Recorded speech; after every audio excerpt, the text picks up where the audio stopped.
right. Hello, everyone. My name is Moritz. Um, I'm happy to present you our work, HeapHopper, bringing bounded model checking to Heap implementation security.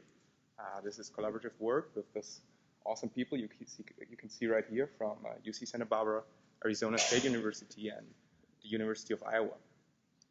I'd like to start by giving an example of our problem. Why is it so hard getting the heap right? Why is it so hard to detect metadata corruption, prevent metadata corruption? And why can it be a severe impact to the heap security if you can just override the metadata itself? So the example you can see on the left here is an attack discovered originally by Chris Evans. And the really interesting thing about it is it's just using a single null byte overflow.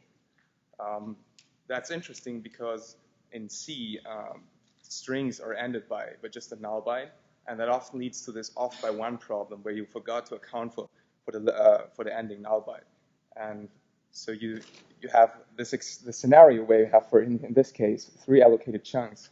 One gets free, and then you have an overflow into some metadata field, in this case the size, by just this single null byte.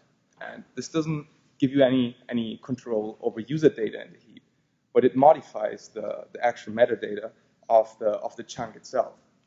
And when we follow this attack through, you can see that this single null byte overflow leads to some forgotten update in the fourth step, where the redundant data which is stored in the fourth chunk, or sorry, in the C chunk, is not updated correctly, which automatically leads to the problem that when in the sixth case we have the C chunk and the B1 chunk freed, it'll have a wrong previous size stored in the C chunk, ultimately leading to the merging of those chunks to prevent memory fragmentation, and it will forget that there's actually a chunk in the middle, as you can see, the B2 chunk here.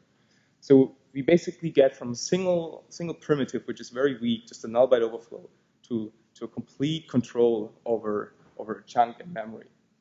And that really showcased how easy it can be just by overriding metadata to gain even further control. And what was interesting about this attack as well, not only that it shows how a really complex attack can work out on the heap, Chris Evans also came up with a patch for this attack. So he was just introducing a new consistency jack that just makes sure the previous size and size of those two chunks are always consistent. And when this patch was introduced, Chris Evans posted a blog post about it and stating this sentence that we can see right here, which says, "If we find a nail of the off by one null byte overrides in the glibc heap, only time will tell." So there's a really great uncertainty if these checks that are introduced in the libc, if they're really efficient, if they really do their job. And the answer to answer his question, it's no, right? So after a long going back and forward of merging this patch finally into glibc, the maintainers agreed that it was a good patch and it was merged. And just after a couple days later, somebody else posted an attack that would bypass this new patch and would make the attack still possible. So this is the motivation for our work, is manually handling this dynamic memory is a hard job for a developer. So bugs are very common, and the metadata itself is a really valuable target for attackers because he's completely independent of the actual user data in the heap. And all these checks that try to prevent this, they are really done in a non-systematic way. It's more like a cat and mouse game. That's people are proposing patches and other people try to bypass them again. So we came up with a tool we call HeapHopper, which is trying to address this problem in a very systematic way by using bounded model checking to evaluate in case of there are vulnerabilities in a program that affect the memory safety of the heap. How does the heap protect itself against metadata corruption, and that would ultimately lead to hijacking the control flow, for example. And you can see HeapHopper can be split into 3 main parts, which go from horizontally here from left to right. and I will go into each one of them. So let's start off by showing our model. What is our interaction model, which corresponds to the left part of HeapHopper right here. And when we look at the heap is essentially kind of a state. So the heap builds the state of our model. And the state is present in memory as the metadata that it contains, for example, the mapped chunks, the allocated ones, the freed. All this information is stored somewhere in memory and represents its state. And whenever we do an operation on this state, let's say we call an API call as there's malloc and free, or we operate on the memory of this heap.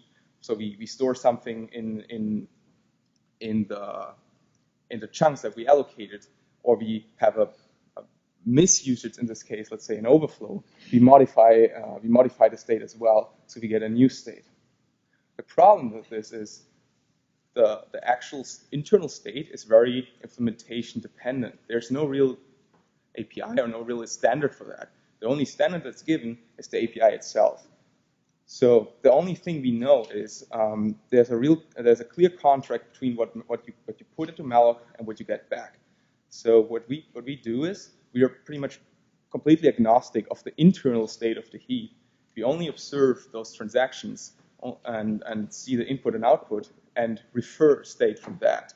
So we don't have to know the actual structure of the metadata of the heap inside. And the transactions, which are essential building blocks, we split them in two different categories. There are usages of the heap, as for example malloc or free, and there are misusages. So they represent common vulnerabilities that are represented, or that are present in current programs, as for example an overflow, a use after free, a double free, and a fake free. I think the first three of them are pretty common. I maybe should explain a little bit more the last one. So a fake free, in our sense, means that you pass something to free that is not actually ever allocated. That could be you store a pointer somewhere to a chunk, it gets overwritten, and you pass this pointer to free, which just represents some memory somewhere else in memory. All right, I will give a showcase of two of them, one usage and one misusage. So if you look at malloc, it's just the transaction itself and gets a size parameters input. And in a concrete execution, this is a constant value. And for us, in our model, we put there a symbolic value. And this symbolic value needs to have distinct values, so it's not completely arbitrary. That's just because how we check the model later, and I will get into that. And what we get returned is a chunk. It's an allocated chunk, and it has some metadata attached to it. This could be stored, as we can see here, in the actual chunk memory itself. It could also be stored somewhere else in the heap. And it has some attributes to it, for example, the address as well as the size.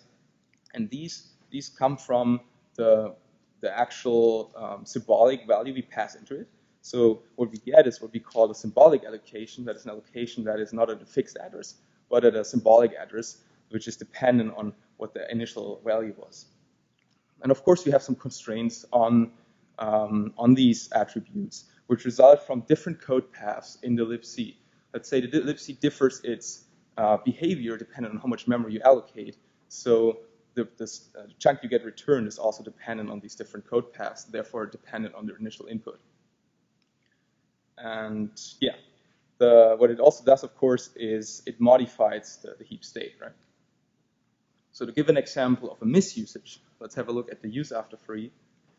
So the use after free is basically you have a free chunk which was already passed to free, and now you operate on this chunk. For example, you write to its data, which is illegal. So it's a vulnerability. It shouldn't happen.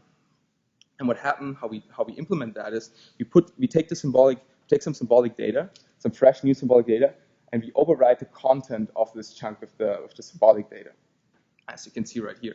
And of course, in case there's any metadata stored there, we also modify the heap state. So we have all these transactions, and they are our building blocks. So to build the complete models, we take those transactions, and we build permutations of those. And of course, we are bounded by a certain depth. We just, let's say, take, for example, a maximum of 6 transactions next after each other. And yeah, when we have all those permutations, we try to make some performance improvement by filtering with certain rules. So we consider the semantics of each of those transactions. And for example, we make sure there's at least one misusage of the heap in there, because we assume that if you just use benign or usages, you won't end up in a corrupted state. And what we do next is we transform this to actual source code, to actual C source code, and we have those placeholders where we will later put the symbolic memory and compile those to binaries. So now we have a whole stack of these binaries representing all those possible combinations of the transactions. And this is finally passed to our second step, which is the model checking. So in the model checking, which represents the middle part of HeapHopper, we use symbolic execution. And what we do is we get the library, or the actual allocator is a shared library, and we execute our code as well as the code of the shared library. That entails that we have to emulate system calls. That's just because we're using Anger framework as our symbolic execution engine, and that's just required there. And one important part about our symbolic execution is that we use depth first search instead of the first search, so that we reach. So our idea is that if we reach a certain state, let's say we want to bypass a certain check, we're done, right? We just want to find one way to bypass that in the concrete scenario. So this gives us just a faster result. This just has a better performance. And the question is, what do we want to check while we model check? What are we looking for? What are the properties we're looking for? And we came up with these 3 or maybe 4 different states, corrupted states, we are looking for, which is an overlapping allocation, meaning 2 chunks returned by malloc have some, or separately allocated, have some common memory in heap that they overlap. And a non-heap allocation means malloc returns some chunk, some memory that is not actually in the heap segment. It's not actually its own memory. And finally, we have an arbitrary write, which for us means we have some code in the allocator that's executed, and it issues an actual write. For example, it wants to update its own metadata, and it's basing that on a symbolic address that was introduced by us before by one of the misusages. So this represents a typical scenario where an attacker controls the metadata, which is used for one of those writes, and it gives them an arbitrary write. So when we identify one of the states, we store this result, and as a final step with all those found corrupted states, we want to give the user an output. And therefore, we in our last step, we generate those what we call proof of concept codes. It just takes the initial source code, which we compile to binary and execute it symbolically, and we take the information we got from the symbolic execution and bring them together. And what it would look like would be, let's look at this example, which is a C source code. And what we see here in color is stuff that was initially just a placeholder, was just placed symbolically in there, and is now some concrete values. And what you can see is that, for example, in the first yellow line up there, there's the address of write target used. And that just displays something. What we have to look out for is there could be addresses of symbolic in our symbolic memory space that corresponds to some object, or even correspond to some offset between objects. And we have to identify those and get the actual object that was referenced there and place that into the source code. Because if we now recompile this source code, should still follow the same code path and get to the same corrupted state, displaying what we found earlier. So this was the whole trace from our initial transactions over how we build those models and model check them, and finally output the proof of concept codes. I want to say that this is the first step one of the first steps in this direction, addressing these problems. So there are several limitations for us. One big percent limitations, of course, we are bound by certain depth. We can only execute a certain amount of, or we can just create permutations for a certain amount of transactions. And while we are executing this symbolically, we are also bound, of course, by memory and time. That's just what's implied by using symbolic execution there. To take a look at our evaluation, we made a broad evaluation on different allocators. These are 3 different allocators and 5 different versions. You can look for the details in there in our paper. What I wanted to point out here is to take a look at those findings we see between ptmalloc 2.23 and ptmalloc 2.26. So this is the one below is an updated version of the first one, and it had a lot of additional security checks introduced. So we assumed, or we thought there would be a lot less possible ways to achieve those corrupted states. And what we could see here is that actually it looks fairly similar. For this one, we can see how one of the examples in ptmalloc 2.23 is now an unconstrained write instead of constrained write. What that means is the memory location we write to has no constraints anymore. So there's no values that have to be there so that the write is actually done. And when we look deeper into that, what happened here is we malloced fake free and freed. So with the fake free, we introduced a symbolic pointer into the heap. And when the second free was done, this void pointer was used to dereference and write there. And so we thought, hey, that's odd. Actually, there were more checks. At least it shouldn't get worse. So we discovered there was a new structure introduced into the glibc heap, or to ptmalloc, which is called tcache. And tcache is basically kind of a pre-hook to the previous structures that should help improve the performance. And this structure doesn't do any or almost non-consistency checks. So which was handled by the previous structure before and was checked is now not checked anymore. And this is, I think, a great showcase on how HeapHopper is able to identify those kind of implications you get by introducing those structures. I also want to look very briefly on the poisonous null byte. So the challenging thing about this is it had a very, very high def. Like a lot of actions have to perform, a lot of transactions have to be performed until you reach this corrupted state. So it's very challenging for HeapHopper because of this high def, and it has a very constrained attack vector, but just allowing this null byte overflow. So what we just wanted to see if HeapHopper would identify this attack given such a model, and it found the attack, and so we were curious. Okay, there was a patch introduced by Richard Evans solely based on his analysis.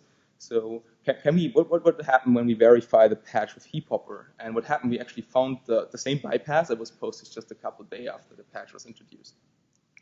And I think that's a great showcase how HeapHopper can help here in that case to verify the implications of new patches, even for very technical, very complex topics or attacks like this one. And yeah, we developed our own patch, which just reduces the amount of interactions and therefore helps to improve the original patch. You can find the details in the paper as well. And yeah, we tried that as well with HeapHopper and was actually not able to find a bypass. Yeah, so we tried to upstream this patch and made the experience how hard it is to actually change or introduce those security checks into the heap itself or into the libc itself, just because it's always a trade-off between performance and security, and people that develop heaps are really very valuing the performance.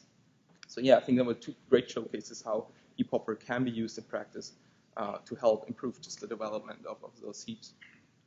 So with that being said, that's it for my talk, and thank you very much for your attention.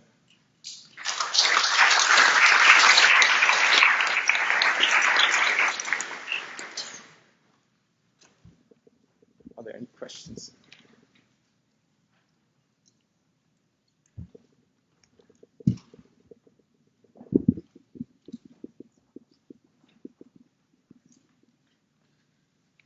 Hi there. Great work. looks like a fun paper that I'll have to add to my reading list. Quick question. So all of the allocators you looked at were allocating the metadata right next or in line with the allocated objects, right? Did you also look at disjoint allocators, like the one in FreeBSD, DieHard, DieHarder, or any of the like Windows 10 allocators that are a little bit more resilient against these kinds of attacks? Unfortunately, we have not yet. It's very interesting to look at those. We expect HeapHopper, of course, to be not as efficient as with the actual inline metadata because it's harder to corrupt those heaps. Yeah, that will be some interesting future work.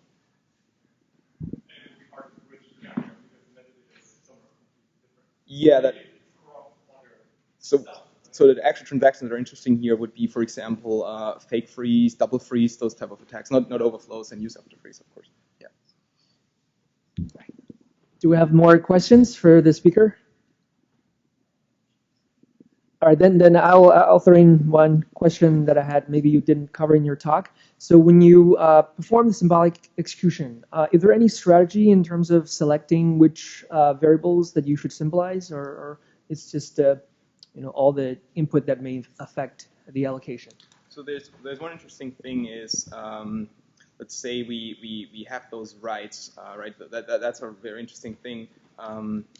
We try to concretize those to controlled memory, representing what an attacker would do in case he gets control over some kind of pointer and he needs to pass certain checks. He would point that back to his own memory. That's what we try to represent there. Yeah. Okay. All right. Let's thank the speaker one more time.